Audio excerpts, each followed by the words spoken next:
Hola, muy buenas tardes. Soy el maestro Joseph Espejo López. El día de hoy vamos a iniciar con la cápsula número uno de la materia Seminario de Investigación número 2 de la unidad número 4, Redacción y presentación de avances de investigación. No obstante, ¿cuál va a ser el objetivo principal de esta cápsula? El objetivo principal va a ser que un estudiante pueda analizar el desarrollo del análisis normativo y jurisprudencial, así como las estrategias para la elaboración de capítulos de tesis con el propósito de estructurar investigaciones jurídicas tanto sólidas, coherentes y debidamente fundamentadas y motivadas. Por esa razón es que a lo largo de toda esta cápsula, poco a poco iremos estudiando y abordando estos temas, como por ejemplo las técnicas empleadas y adecuadas para el desarrollo del análisis normativo y jurisprudencial, comprendiendo de esta forma cuál es su importancia en la interpretación de la norma y criterios jurisprudenciales dentro del ámbito jurídico. Pero bueno, ahora bien, estableciendo esto previamente, tenemos que empezar a recordar que el análisis tanto normativo y jurisprudencial constituyen una fase fundamental dentro de la investigación jurídica. ¿Por qué? Porque va a permitir examinar tanto el contenido de la norma como su interpretación y aplicación por parte el órgano jurisdiccional.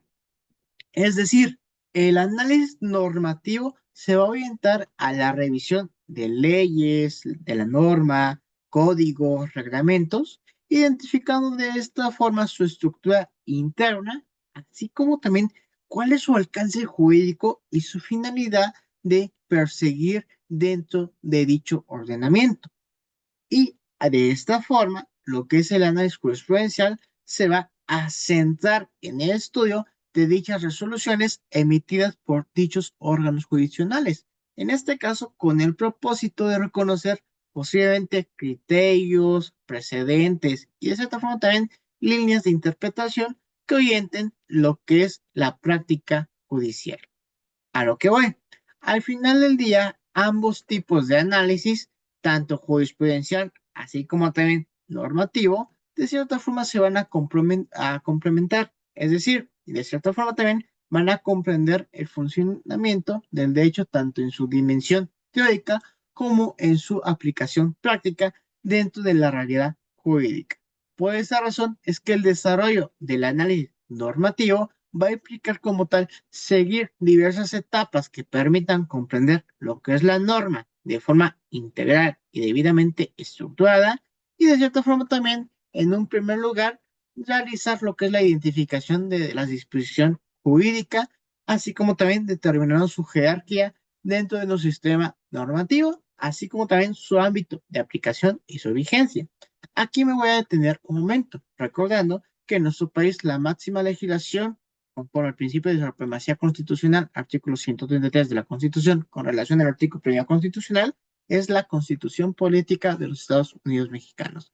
Pero bueno, ahora bien, retomando lo que es nuestro tema, posteriormente a eso se va a efectuar lo que es la interpretación de la misma legislación, de la misma norma. En este caso, empleando un método como el, por ejemplo, el método gramatical, el método sistemático, el método histórico, por ejemplo, también el método teológico, etcétera. Aquí con el objetivo de poder precisar su sentido y su alcance, ya que posteriormente a eso vamos a proceder al estudio de su contenido, en este caso reconociendo posibles derechos, obligaciones, sanciones, principios jurídicos, figuras jurídicas, etcétera, que obviamente van a integrar a esta normatividad, a esta norma. Pero bueno, posteriormente a eso y finalmente vamos a realizar un análisis de su aplicación en la práctica, es decir, evaluando su eficacia real dentro de un contexto jurídico y las posibles problemáticas que puedan surgir en su implementación el día de mañana. Por esta razón es que el análisis jurisprudencial también se va a desarrollar mediante un proceso como tal estructurado y va a permitir comprender de manera tanto clara los criterios emitidos por los órganos jurisprudenciales. En este caso, nuestro máximo tribunal que emite jurisprudencia principalmente es la Suprema Corte de Justicia de la Nación. Pero bueno, a ver, de cierta forma, en un primer lugar, vamos a tener que seleccionar las resoluciones, en este caso, que resultan relevantes conforme al tema estudiado. Aquí con el objetivo de determinar el material jurídico a analizar y de cierta forma también posteriormente identificando los elementos como tal esenciales de cada sentencia, tales como por ejemplo los antecedentes del caso, los considerandos, los puntos resolutivos, etcétera. Ya que al final del día, posteriormente vamos a empezar a determinar el criterio jurídico empleado y de cierta forma también estableciendo las reglas de interpretación o la postura que en su caso se derivó de esa resolución judicial, para que posteriormente se realice una comparativa de criterios con el propósito principal de reconocer similitudes, diferencias y posibles contradicciones entre diversas resoluciones. Pero bueno, a lo que voy, al final del día, ese desarrollo de ese análisis normativo y jurisprudencial va a ser integrado de forma coherente dentro de nuestra investigación jurídica, a fin de mantener lo que es una estructura metodológicamente sólida. ¿A qué me refiero? En todo caso, nos estamos refiriendo a que esta integración, de cierta forma, también va a implicar relacionar la disposición normativa con su interpretación judicial, identificando posibles coincidencias, contradicciones, concordancias o posiblemente alguna que otra contradicción entre ambas fuentes. Pero bueno, a lo que voy. Al final del día, este proceso va a permitir construir argumentos jurídicos sustentados en fuentes formales del derecho, lo cual de cierta forma va a fortalecer lo que es la validez y consistencia del estudio realizado. Por esta razón es que la integración de ambos análisis de cierta forma va a facilitar una comprensión más profunda del problema de investigación y va a contribuir a la elaboración de conclusiones más firmes y bien debidamente fundamentadas y motivadas. Por esa razón es que va a permitir proponer alternativas a dicha solución. Pero bueno, a lo que voy.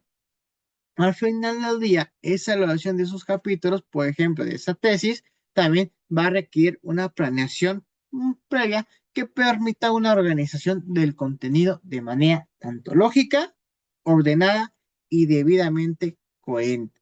Es decir, en este caso, cada capítulo debe responder a una función en específico dentro del trabajo, ya que de cierta forma se va a plantear lo que es el problema, el desarrollo teórico, así como también el análisis metodológico o la exposición de dichos resultados. Por esa razón es que es indispensable definir una estructura clara en cada apartado, integrado, obviamente, por su introducción, su desarrollo y su cierre, con el propósito, en este caso, de poder garantizar lo que es la continuidad entre los distintos capítulos, ya que al final del día, lo que es la planeación también va a implicar delimitar los temas como tal que se abordan de cada sección. Aquí para poder evitar repeticiones innecesarias o vacíos de información que afecte lo que es la calidad de dicho estudio. Por lo que al final del día, uno de los aspectos más relevantes que en este caso vamos a encontrar al momento en que, por ejemplo, se elabore una tesis es la coherencia existente entre sus distintos capítulos.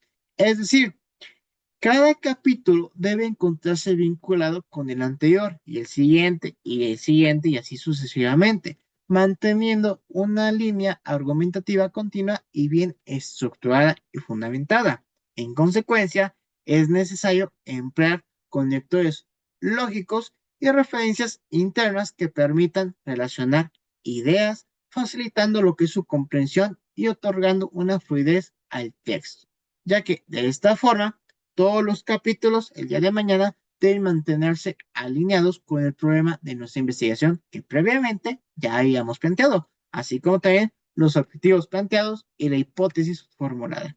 Por esta razón es que la ausencia de coherencia puede generar, en un caso bastante grave, como confusión en la exposición de dichas ideas y afectar de manera significativa la calidad de dicho trabajo, lo cual debemos procurar evitar en todo momento, ya que de esta forma es que podemos decir que la redacción de los capítulos de una tesis, por ejemplo, deben estar debidamente caracterizados por su claridad, precisión y de cierta forma también con un rigor académico, a fin de poder garantizar así lo que es la calidad de dicho contenido.